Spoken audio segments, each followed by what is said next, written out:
Vocês sabiam que existe um quadro que resistiu a um incêndio? Não? Eu vou contar a história para vocês.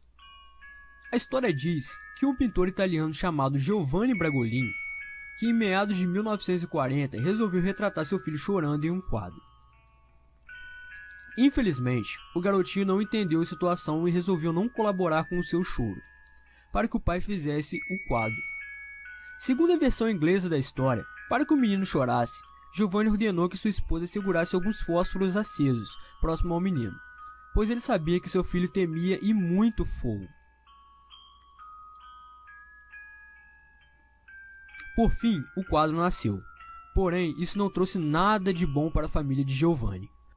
Apenas algumas semanas após o quadro estar finalizado, o garoto veio a falecer entre crises de pânico e manias de perseguição, provavelmente causadas pelo medo imposto pelos seus pais.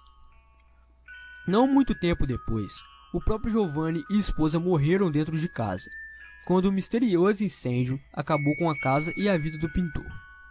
Foi então que o primeiro fato misterioso aconteceu, envolvendo o quadro. Apesar do forte incêndio, o quadro permanecia intacto no meio das cinzas da casa completamente destruída. O quadro ganhou fama como indestrutível na Itália. Na Inglaterra, que ignorava a história original do quadro, ele se tornou um grande sucesso. Foi quando as coisas começaram a sair do controle. Diversos incêndios, sem nenhum motivo aparente, começaram a ocorrer por toda a Inglaterra, sendo que na maioria das vezes, um dos poucos, quando não o único objeto que resistia ao fogo era o quadro do menino chorando. O caso tornou-se tão banal que um jornal inglês de rotatividade nacional publicou um extenso artigo onde era relacionado uma grande lista de casos onde residências foram completamente queimadas, tendo como objeto que resistiu ao fogo uma cópia do quadro de Giovanni. O caso foi tão sério que o quadro entrou para centenas de boletins de ocorrência da polícia inglesa, como a causa do incêndio, sendo aceito como prova até mesmo por juízes das cortes inglesas mais baixas.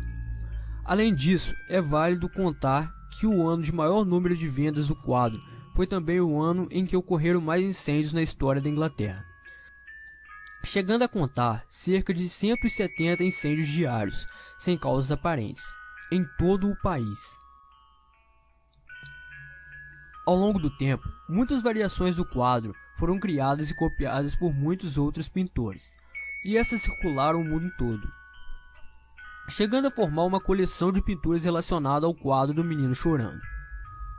Em algumas delas, segundo comerciantes, é possível ver um demônio devorando uma criança quando virados de lado, e até mesmo ver a imagem de um incêndio quando são girados em uma determinada velocidade. Tudo isso faz com que a sequência de quadros do menino chorando façam parte de um grande acervo de ocultismo, com o intuito da fabricação de tantos quadros como estes. Não tem explicação. O que vocês acham? Acreditam nisso? Comentem aí.